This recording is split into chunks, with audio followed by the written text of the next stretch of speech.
Section 1. You will hear a woman calling the London Police Department to report a robbery. First, you have some time to look at questions 1 to 4.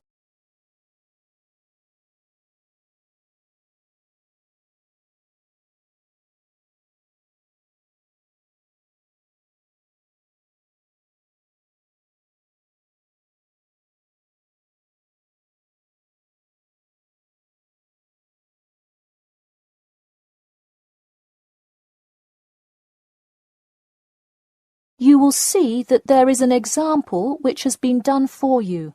On this occasion only, the conversation relating to this will be played first. Hello, London Police Department. Yes, I would like to report a robbery. The woman says that she would like to report a robbery, so robbery has been written in the space. Now we shall begin. You should answer the questions as you listen, because you will not hear the recording a second time. Listen carefully and answer questions 1 to 4. Hello, London Police Department. Yes, I would like to report a robbery. All right, just a minute while I pull up the form. OK, could you give me your first and last name? Anna Grieg. Anna Gregg. G-R-E-G? No, Grieg. G-R-I-E-G. Got it. All right, moving on. Gender, female. Date of birth? 15th of March, 1980. All right, thanks. Just a few more personal information questions, and then we can address your claim. All right. What's the address? 4 Ellendale Street. That's E-L-L-E-N-D-A-L-E. All right, Ellendale Street. Yeah, we've had a lot of break-ins in that area lately. And the postal code? W5 2AT. And are you a citizen of the UK? No. OK. What type of citizenship do you have? Well, I lived in the United States for most of my life, but I am actually of Grenadian nationality. OK. So is that the country that issued your passport? Yes. All right. Before you hear the rest of the conversation, you have some time to look at questions 5 to 10.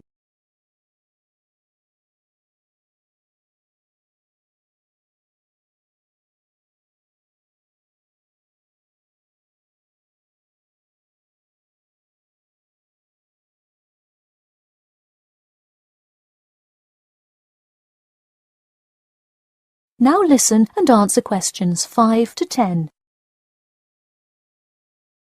And what is the crime you're reporting? I already said a robbery. Oh, right. Sorry. This is about the 100th robbery report I've filled out today. Have you had any prior break-ins? In the building or just my flat? The unit below mine got broken into last year. No. Just your flat. Oh, then no, not here. All right. Let's see here. Can you think of anything that was out of the ordinary around your building, or anyone who may have had reason to do this? No, it seemed like just a normal evening. I didn't see anyone suspicious and can't think of anyone that would target me specifically. How long has this been your place of residence? Let me think. I moved in on February 1st and it's October, so it's been about 8 months already. Wow, time flies. And that is just for Ellendale, yeah? Yes, I have lived in the UK for just over 1 year. I see. Can you give me the first and last names of all members of the household? Actually, I live alone. OK, so no other occupants. And can you give me a brief account of what happened? I left to go to a dinner party at 6 p.m. and when I returned at 11, I found the place ransacked and a lot of my things gone. Any sign of forced entry? Yes, the back door was wide open and it looked like someone used a crowbar to force it open. I see. And just to be clear, was the door locked when you left? Of course. Hey, you would be surprised how many reports we get where people have failed to lock their doors. Now, I need you to list any missing items valued above £200. So far, I'm missing my computer, my purse with my wallet in it, and the TV. OK, let's start with the computer. What is the estimated value? £500. And what is the serial number? G416870. Thank you. And a visual description? It is a black 13-inch PEMDAS cloud book. There is an Oxford sticker on the lid. Okay, and could you give me a description of the purse? Sure, it's a Claude Frieda shoulder bag and the material is silver-coloured cloth. Price? £300. Okay, that concludes my report. I'll submit it and we'll let you know of any developments. That is the end of section 1. You now have half a minute to check your answers.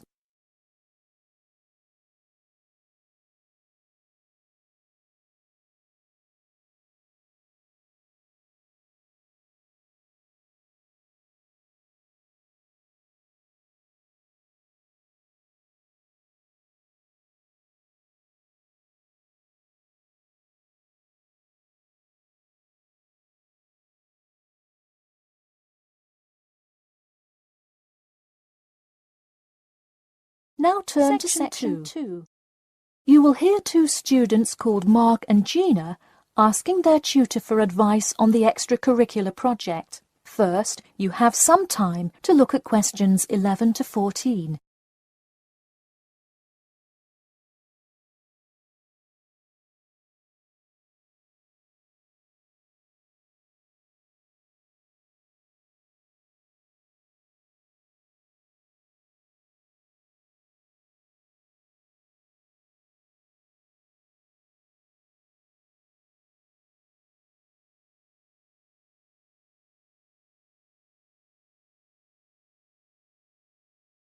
Now listen carefully and answer questions 11 to 14.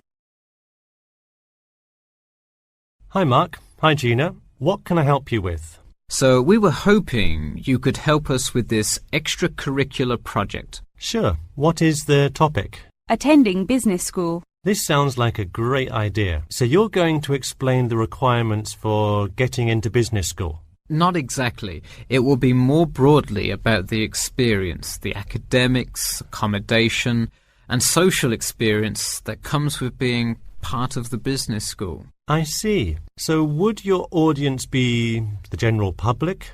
Well, we would probably want more to focus on members of the institution. We would especially like to reach individual applicants to the business school. I see.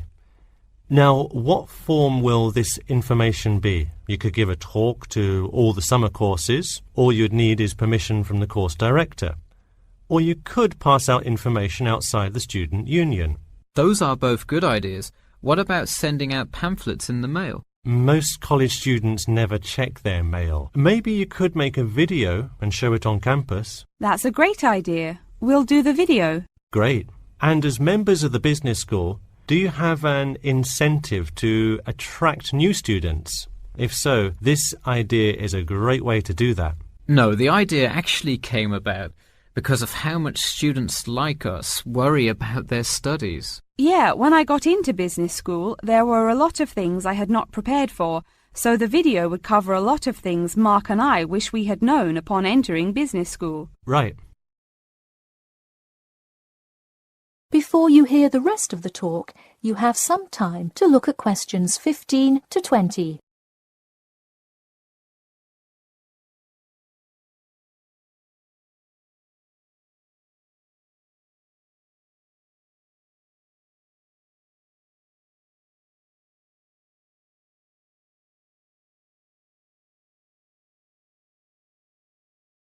Now listen and answer questions 15 to 20.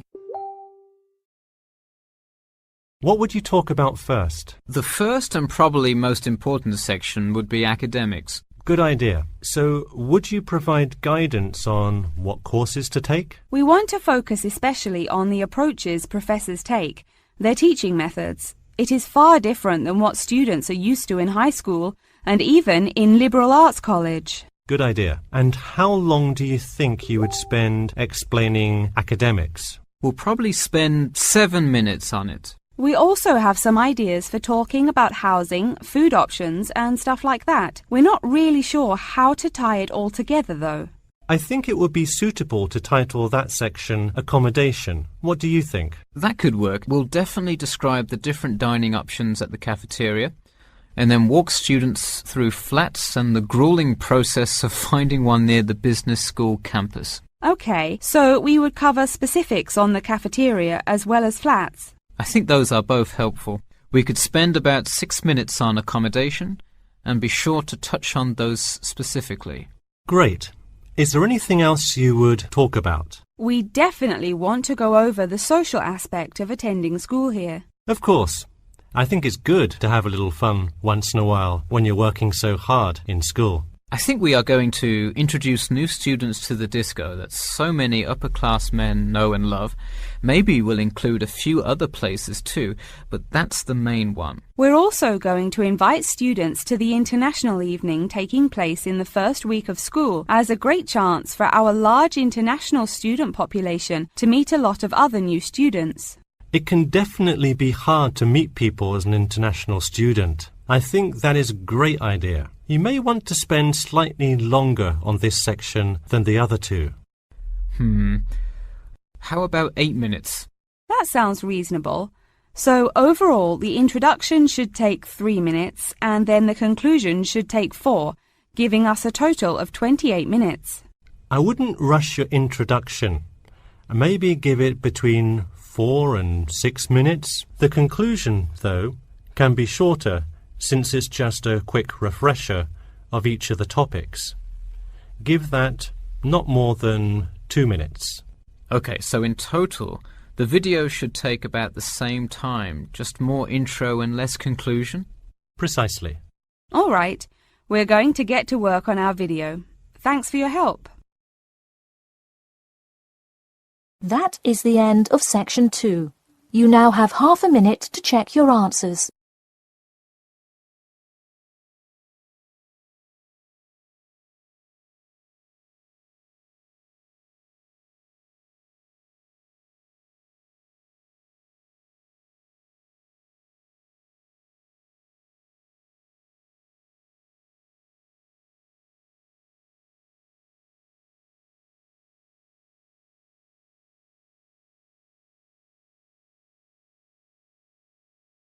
Now turn to section 3.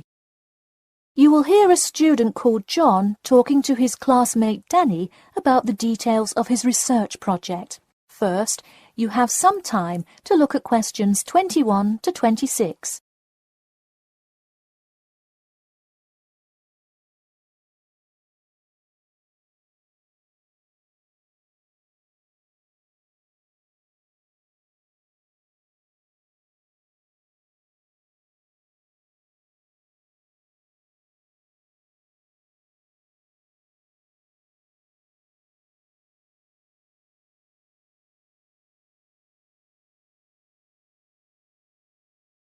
Now, listen carefully and answer questions 21 to 26. So, tell me about your research project, John. I created a questionnaire for the study to determine people's opinions of the relative feasibility of earning a living in Brisbane. Oh, cool. How is it scored? Are they all multiple choice questions? Well, the questions consist primarily of yes or no responses. There are 2 free response questions at the end. Participants will use a computer to fill in their answers. That way, it is really easy to analyze the data afterward. Great. It sounds like you have a pretty solid idea of what you should do. Just don't forget to submit a copy of your plans to Professor Curran by the 15th. Oh, I almost forgot. You don't do it for the high grade or a praise, but he can review and give you feedback. Right, that will be helpful. He has been conducting studies like this for 30 years now. Yep. Oh, and I'm curious. Are you going to be in the room giving subjects directions for the questionnaire? Well, I think the instructions will be provided by another representative who will not be analysing the data. I want them to feel they can answer and be completely anonymous, so I will not be in the room. Anonymity is really important for this study. I agree. Good idea. You should tell the representative to remind subjects to fully consider both sides of each issue. Sometimes it's really easy to immediately check yes or no without stopping to think about it completely. That's so true. It's like a race to finish the questionnaire first or something. I'll make sure to include that in the instructions. This report has to be perfect. Wow, what's the big deal? I know it's part of your grades and all. Well, it's that, but also a well-executed study could grab the attention of faculty in the department, which would be a huge deal. So, for attention? No, silly. I mean, I could really gain the respect of professors who may later take me on as a graduate student in their labs. Oh, I see. Before you hear the rest of the talk, you have some time to look at questions 27 to 30.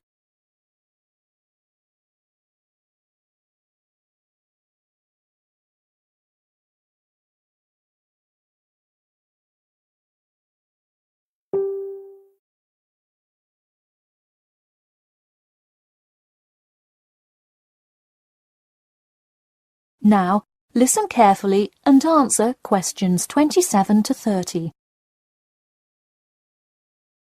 Let me take a look at the survey. Wow, this looks great. The map of the median income by region is a great tool. Where did you find it? Well, thanks. I read a lot of sources and just noticed this one in a small psychology journal called Modern Psychology. It's more helpful than the photo I added, but I think the photo is just so interesting. It was in the newspaper last year during that huge wage strike. It's great. Probably not necessary, but it looks great. I don't understand. What is WKRX's involvement here? Oh, the radio station agreed to sponsor the study if I play their station in the room. Wow, interesting. So you don't have to pay for any of this? Exactly. Nice. Where did you get that idea?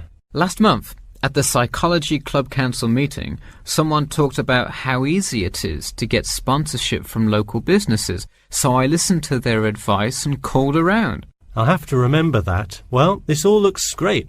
Good luck. That is the end of section 3. You now have half a minute to check your answers.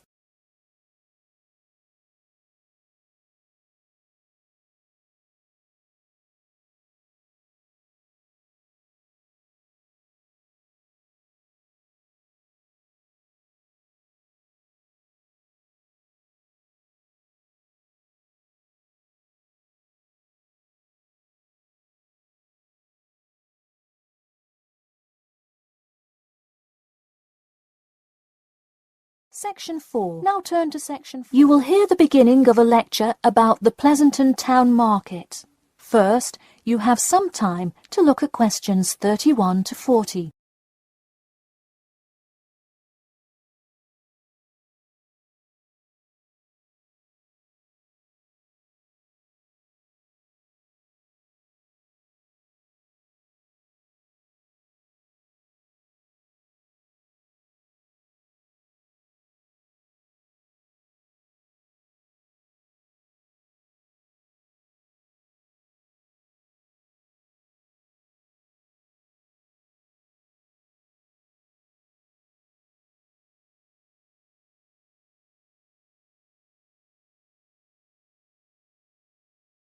Now, listen carefully and answer questions 31 to 40.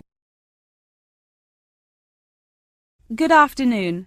In the last few lectures, we've been covering the social and political pressures that influenced the rise of the rebellion of 1679. Today, I would like to focus on the Pleasanton Town Market. Now, why are we talking all about some market? It's not like it was the first market ever, or even a particularly large market. The Pleasanton Town Market is important because it is often mentioned in the literature found in the library. If you have ever been there, you have probably seen all of the handcrafted items sold there now. But what was originally bought and sold in the town market? In the beginning, the market sold products such as meats, furs, and simple tools. Over time, though, it became known as the place to find quality livestock. People came from all over the world to find the biggest and best cows, pigs, and chickens. In fact, the profits from the town market became the savior of a plummeting economy during a time of much turmoil. Not to be confused with the Reconstruction era, a period of rapid development came about in the 1660s as a result of the market's vendors contributing their profits to building up much-needed public facilities and defense, which would later make a huge impact on the outcome of the war. For many years, the market flourished and began to draw in large tourism crowds in addition to the throngs of livestock customers. However, as revolutions in farming came about, more people moved to farms far from the city centre. Customers grew more and more reluctant to travel all the way to the town centre for their meats, when they could easily choose to buy from local farmers near them for a fraction of the price. With such a fall in the profits of the town's major profit generator, some quality town planning was needed. In the mayoral election of 1668, a young man of little fame just barely claimed the popular vote, none other than the now legendary John C. Wiley. Wiley's first decision as mayor of Pleasanton was to deal with the quickly failing town market. The building with the large clock was a landmark that had symbolized growth in Pleasanton for a generation. Wiley decided to use the notoriety of the town market to set an example. During the historical Rotterdam Rebellion, Wiley gave all those involved lifetime prison sentences in the very same building. It stayed a prison for about 50 more years until they transported all remaining prisoners to other facilities and turned it into the historical monument today.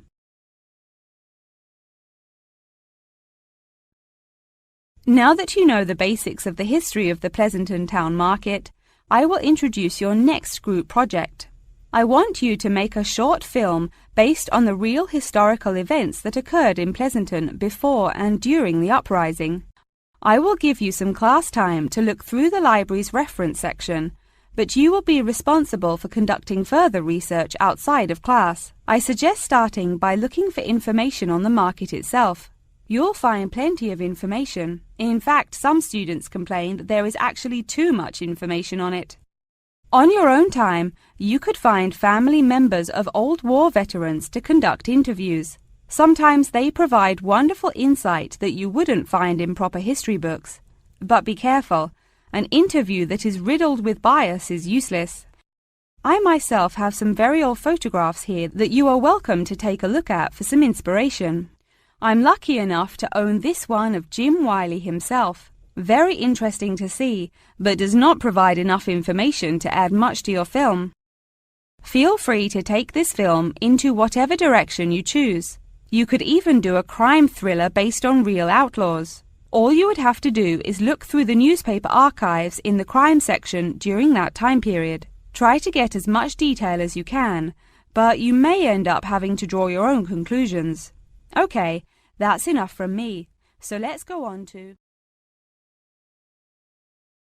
That is the end of section 4. You now have half a minute to check your answers.